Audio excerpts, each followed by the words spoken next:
Assalamualaikum warahmatullahi wabarakatuh. Perkenalkan, saya Nurul Gultom, mahasiswi semester 5, peminatan epidemiologi, Prodi Ilmu Kesehatan Masyarakat, Fakultas Kedokteran dan Ilmu Kesehatan Universitas Jambi. Baiklah, pada kesempatan kali ini, saya akan membuat video untuk memenuhi tugas ujian akhir semester mata kuliah analisis data epidemiologi. Oke, di sini saya sudah membuka e-learning, dan kita akan mendownload panduan dan juga data untuk ujian akhir semester ini.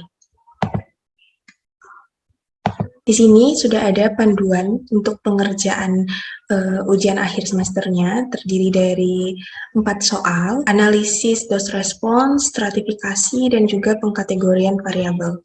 Baiklah teman-teman, di sini saya sudah membuka aplikasi Stata dan juga petunjuk pengerjaan soal.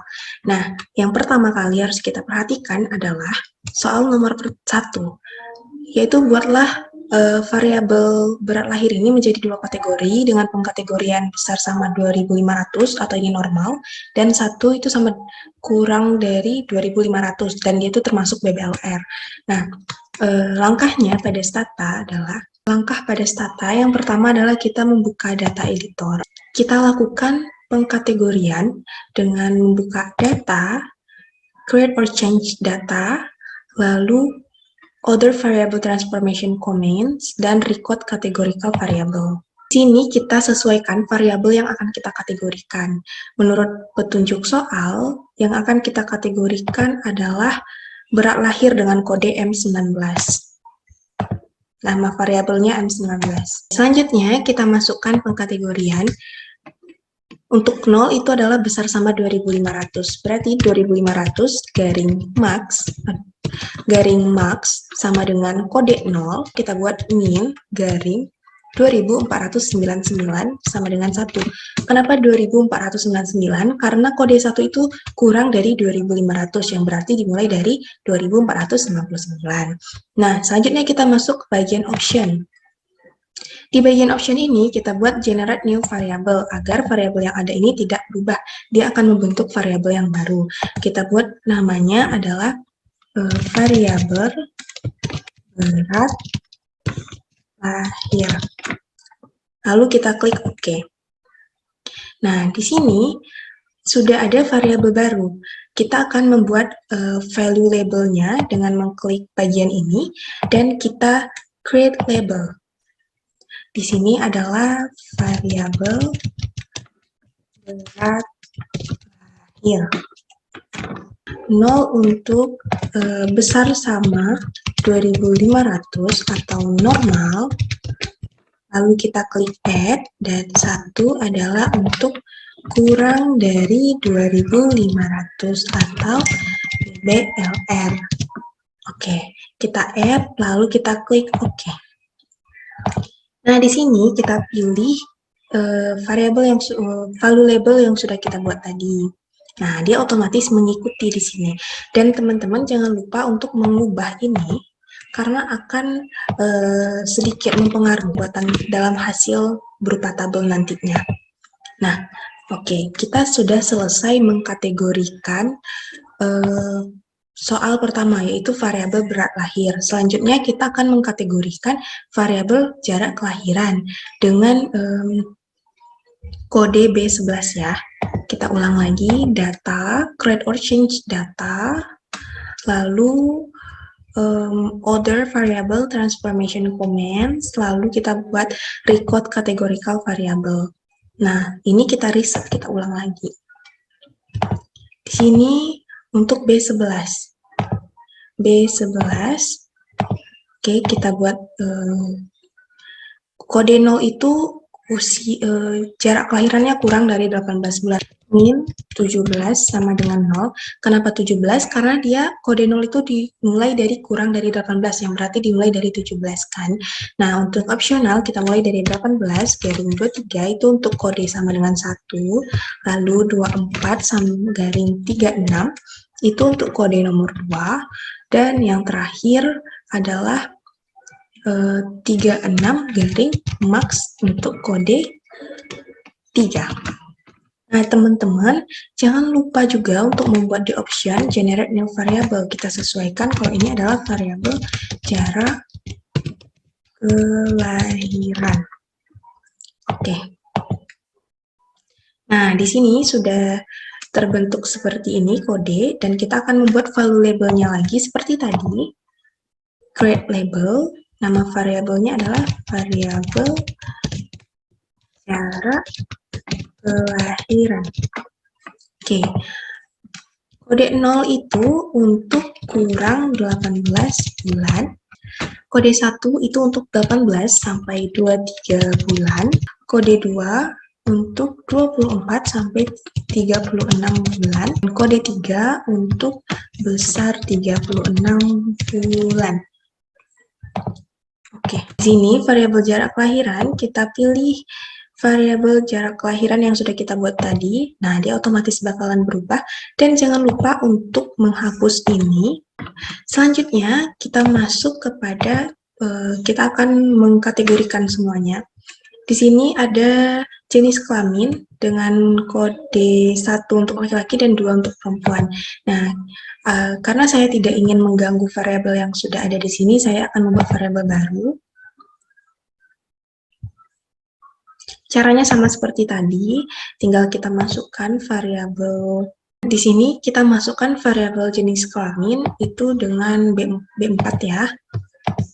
Kita masukkan kode 1 sama dengan 1 dan 2 sama dengan 2. Karena sebenarnya dia sudah di kode di sini, cuman untuk menampakkan labelnya bahwa ini laki-laki dan ini perempuan, saya akan membuat di variabel yang baru. Di sini adalah variabel jenis kelamin. Oke.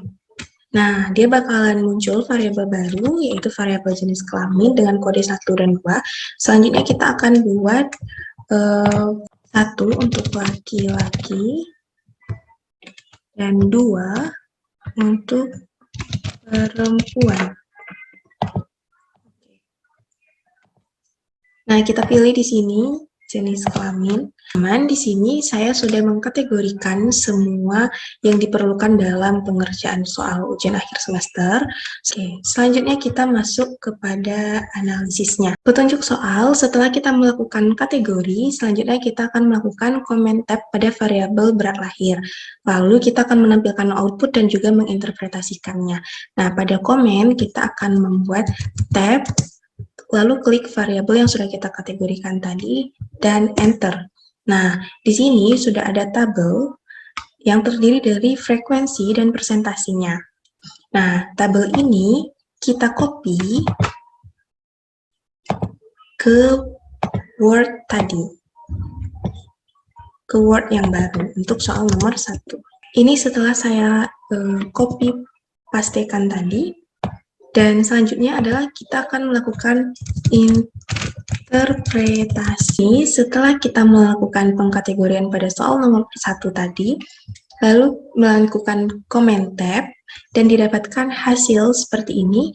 Dan untuk interpretasinya adalah dari hasil cross-tab variabel berat lahir dari 9.176 responden, sebanyak 8.626 responden itu memiliki berat badan lahir yang normal, yaitu dengan persentasi 94,01%, dan sebanyak 550 responden memiliki berat badan lahir yang rendah dengan persentasi 5,99%. Pada soal nomor kedua ini, kita melakukan pengkategorian variabel jarak kelahiran, lalu kategori besar 36 bulan ini dijadikan reference, lakukan comment tab, lalu tampilkan outputnya dan juga interpretasikan. Nah, nomor 2 ini kurang lebih sama dengan nomor 1, hanya saja pengkategoriannya dilakukan untuk 4 kategori. Lalu kita buka variabel jarak kelahiran, enter. Nah, di sini sudah ada hasil output statanya, yaitu frekuensi dan presentasi jarak kelahiran kurang 18 bulan, 18 sampai 23 bulan, 24 sampai 36 bulan, dan besar dari 36 bulan. Selanjutnya hasil ini kita kopikan ke Word dan juga kita buatkan interpretasinya. Di sini teman-teman, saya sudah menyalin hasil output dan juga sudah membuat interpretasi dari jarak kelahiran. Nah, dengan interpretasi dari hasil cross-tab variabel jarak kelahiran dari 9.176 responden, sebanyak 439 responden memiliki jarak kelahiran kurang 18 bulan dengan persentasi 4,78%. Sebanyak 578 responden memiliki jarak kelahiran 18-23 bulan dengan persentasi 6,30%, dan sebanyak 1.492 responden memiliki jarak kelahiran 24-36 bulan dengan persentasi 16,26%, dan sebanyak 6.667 responden memiliki jarak kelahiran besar dari 36 bulan dengan persentasi 72,66%. Dan terlihat di sini bahwa frekuensi paling banyak itu adalah jarak kelahiran yang besar dari 36 bulan. Soal nomor 3. Lakukan analisis bivariat yang menghasilkan asosiasi RR antara jarak kelahiran dan berat lahir.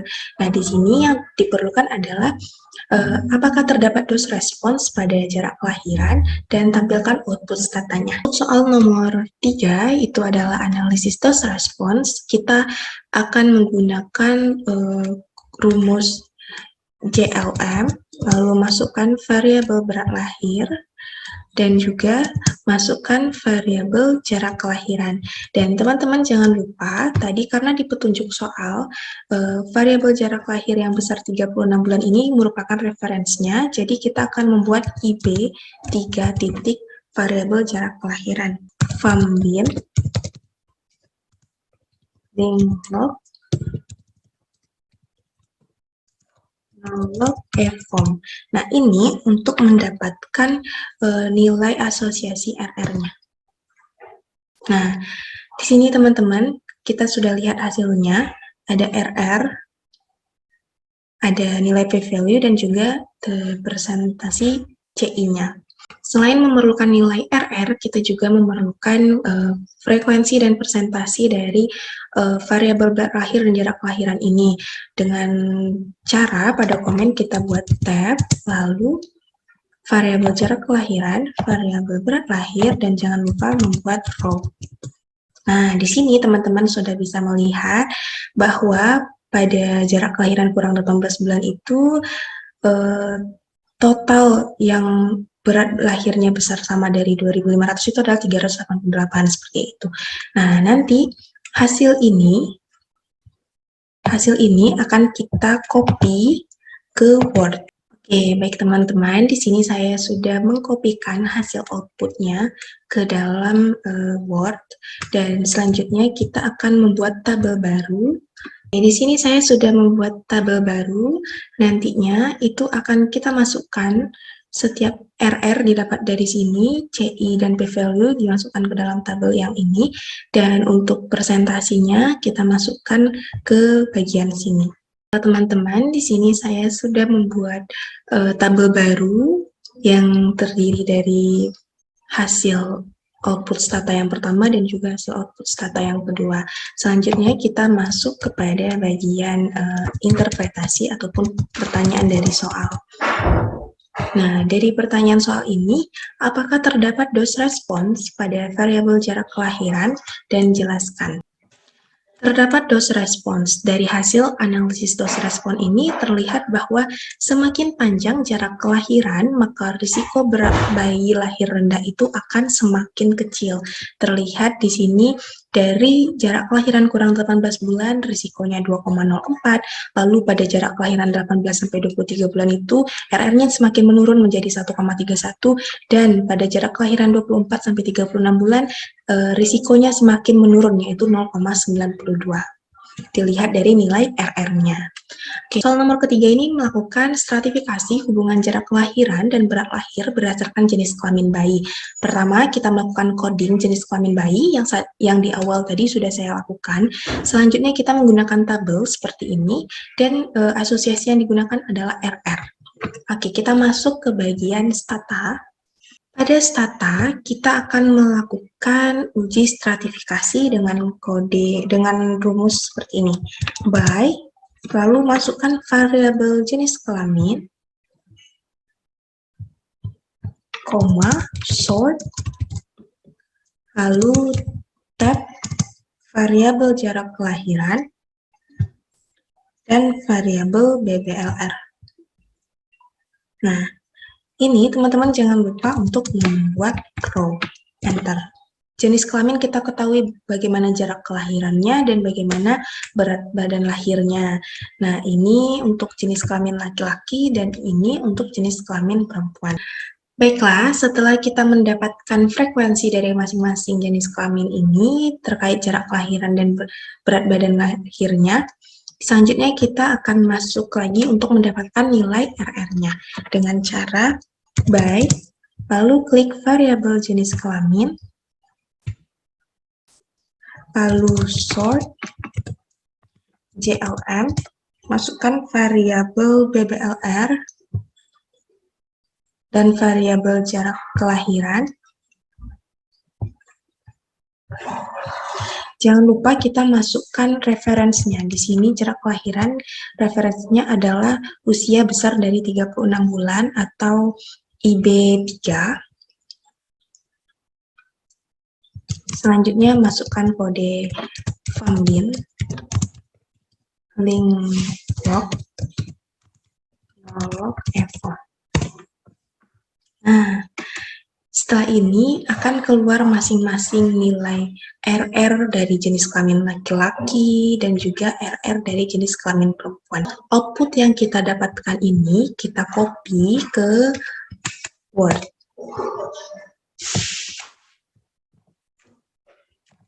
Baiklah, di sini saya sudah mengkopikan hasil output Distata tadi ke dalam Word.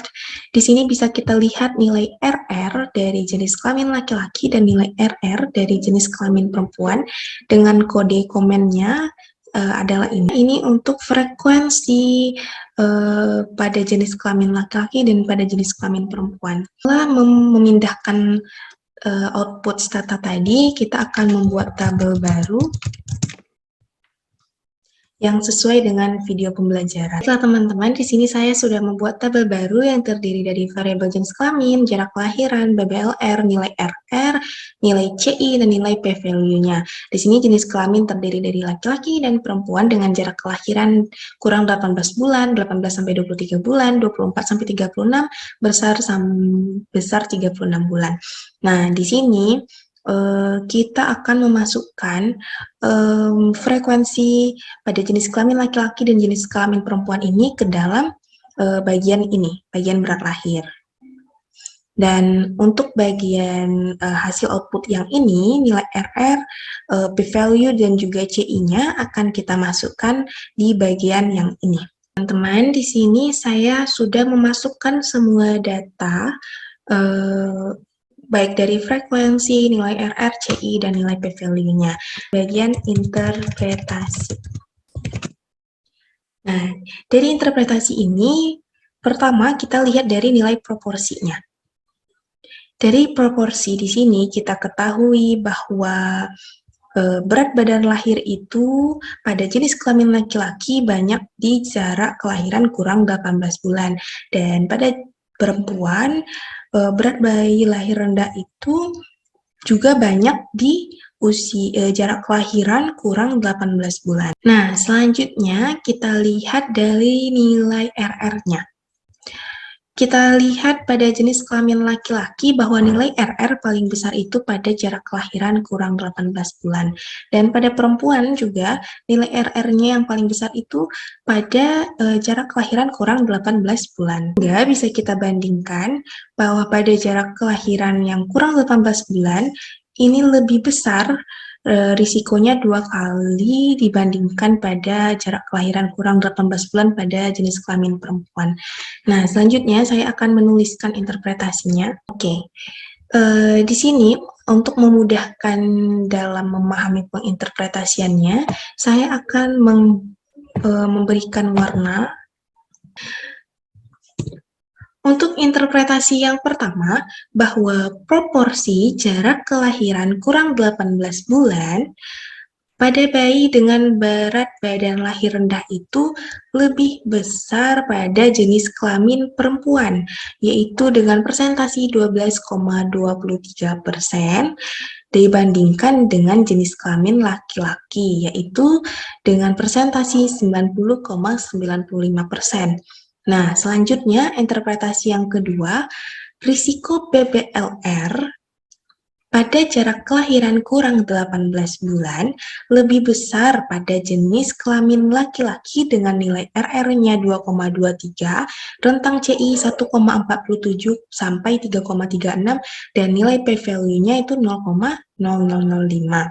Dibandingkan dengan perempuan dengan nilai RR-nya itu 1,87 dengan rentang nilai CI 1,29 sampai 2,72 dan terbukti secara signifikan dengan nilai p-value-nya itu kurang dari 0,05. Nah, di sini p-value dari jenis kelamin laki-laki yang jarak kelahirannya kurang 18 bulan itu adalah 0,0005. Nah, atau bisa juga dengan interpretasi seperti ini. Jarak kelahiran kurang 18 bulan memiliki risiko PBLR lebih besar pada jenis kelamin laki-laki dibandingkan dengan jenis kelamin perempuan. Dengan berakhirnya interpretasi pada soal nomor 4 tadi, maka pembuatan video untuk pemenuhan ujian akhir semester analisis data epidemiologi juga sudah selesai. Saya akan menunjukkan hasil dari 4 soal untuk ujian analisis data epidemiologi. Soal yang pertama, ini adalah perintah soal terkait pengerjaannya. Selanjutnya, ini merupakan hasil output, dan ini adalah hasil interpretasinya. Dan untuk soal nomor 2, ini adalah perintah soal, ini adalah output statanya, dan ini adalah interpretasinya. Untuk soal nomor 3, setelah melakukan analisis bivariat, ini adalah outputnya, ini adalah tabel baru, dan ini adalah pertanyaan dari soal, apakah terdapat dose respons atau tidak, dan jawabannya terdapat dose respons. Dan yang terakhir, soal nomor 4, ini adalah perintah soalnya, dan bagian ini merupakan hasil output, lalu hasil output tadi saya gabungkan di satu tabel baru, dan ini adalah interpretasinya. Teman-teman, sekian video saya untuk memenuhi tugas ujian analisis data epidemiologi. Saya mohon maaf apabila terdapat kesalahan dalam penyampaian dan pembuatan video ini, dan terima kasih saya ucapkan kepada teman-teman yang sudah menonton sampai akhir. Saya ucapkan Assalamualaikum warahmatullahi wabarakatuh.